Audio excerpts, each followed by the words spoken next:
Hello all, James here. Now, you probably already know this news already, that the lowly, contemptuous maggot, Alberto Del Rio, was released from custody a couple of days ago after allegedly beating up his wife and then later scuffling with police when they tried to put the handcuffs on him. Now, the circumstances of why the police are no longer investigating Del Rio, real name Alberto Rodriguez, is an incredibly sad indictment on the Mexican legal system, and it appears that old wife-beater Del Rio has once again gotten away with practically something really, really serious here, scot-free, or nearly scot-free in this case.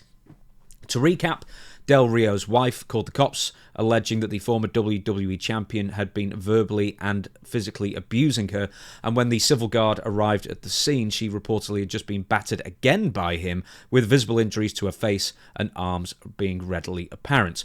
Once again, this is a common occurrence with Mr. Del Rio, now going by the name of Alberto El Patron, as numerous partners have accused him over the years of physically abusing them, and in one case, even worse. So, I'll do this bit quickly because I have gone over this before. I'll give you the abridged version. Soraya, aka Paige, had a public and tumultuous relationship with Alberto in the late 2010s, and an airport shouting match, I think in Orlando, between the two in 2017. I think a fan filmed it and it made the rounds on social media, was severe enough that Impact Wrestling suspended him for several months, and then the next year Alberto was taken into custody, so the story goes, for domestic violence while still dating Soraya. In 2020, a different girlfriend accused Alberto of hitting her repeatedly, sexually assaulting her, and also threatening her children. He was charged with 2 felonies, including a kidnapping charge, but just days before the trial was to go ahead, some 18 months later, the key witness mysteriously disappeared.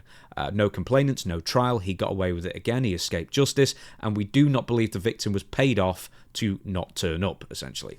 So, last week, once again, he was arrested for hitting his wife, and once again, it is being claimed that this is not the first time he has done so. So the fact that Alberto was released was not actually the big surprise here, because I kind of figured, well, he would have posted bail or whatnot, but it's actually that the police have more or less dropped the case against Alberto, which is the stunning fact here. Now, this isn't because there wasn't enough evidence. His wife had visible marks on her, Alberto has a lot of form for this kind of thing, etc. It's because, for whatever reason, under Mexican law, you can make financial restitution to your victim for them to drop the case legally, not like an under-the-table thing. It's all above board. Now, I've looked into this, and what has most likely happened, now please don't quote me on this, I've done a bit of research, but I'm no expert in domestic law, let alone foreign law, but the agreement looks to be a controversial application of a couple of existing mechanics, either a reparation agreement, which I don't think it is, or a conditional suspension. So a reparation agreement is usually for very minor crimes, so I suspect that the court has decided that, despite having enough evidence to proceed to trial, as the judge said, Alberto and his wife have agreed to a conditional suspension, where if said conditions are met, the case against Alberto will be dropped, but only if he abides by those conditions fully. The most reported of them all is the following. Alberto must pay his wife around 1.13 million pesos, which is the equivalent of around $65,000 USD. Now, if they stay together after this, which, to be honest, stranger things have happened, I guess Alberto just kind of gets the money back, I suppose. And then if they divorce, well, his wife will be probably in line for further payouts when the assets are split.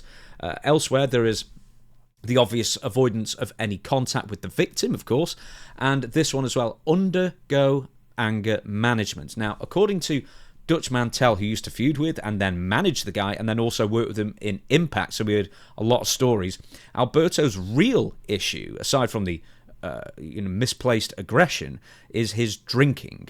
Dutch essentially called him an aggressive drunk, and he was well known for getting in a lot of trouble in a lot of bars over the world. So, as best as I can tell, applying a conditional suspension to Alberto's case is highly unusual, because this isn't scrumping for apples here. He allegedly beat up his wife multiple times and then fought with the state guard police who were trying to arrest him. Now, courts usually do take this very seriously indeed, and Mexican law has been reformed to stop abusers like Alberto, allegedly, from avoiding trial in this way. But in this case, that hasn't happened, so Why hasn't this happened? Well, my guess, and this is purely my guess, is because he's a fairly well-known celebrity in Mexico, and he's also a huge babyface, so he's a popular celebrity in Mexico as well. Now, I don't know this, but it looks like he's received preferential treatment, and why else would Alberto receive preferential treatment with his track record,